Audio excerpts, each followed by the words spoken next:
شوفوا هاي الوصفة اللي حطيتها. عندنا جبن وقهوة وحليب، وراح نحطهم مع البشرة ينشفون، نغسلوهم بالماء بارد، ماي بارد، وداوموهم على اسبوع اسبوعين. مش هي من اول يوم نقول لكم تبين لهم النتيجة، بس على الاقل داوموا عليهم على الاقل اسبوع عشان تشوفوا النتيجة الصح. شوفوا القوام اللي حطيتهوني، هذه حبة جبن، هذا المكونات الثلاثة. ارجعون معك. سلام عليكم ورحمة الله تعالى وبركاته. كيف حالكم؟ شو الأخبار؟ أناني طولت عليكم بزاف.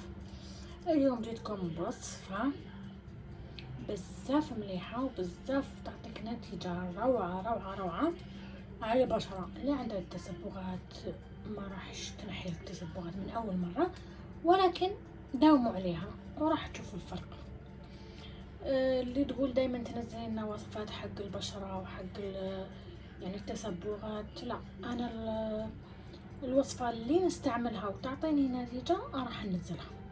عندي حبة جبن، عندي نسكافيه، اي قهوة يعني سريع الذوبان الحين تحطه، وعندي حليب نفس الشيء، اي حليب عندكم في البيت مش يعني هالماركة، وتخلطوهم الكل مع بعض وتحطوهم ماسك على الوجه 15 دقيقة 20 دقيقة، يعني حسب ما ينشف، وكل ما ينشف كل ما تزيد تحطي فوقه، وبعدين غسلي بماء بارد وراح تشوفي النتيجة.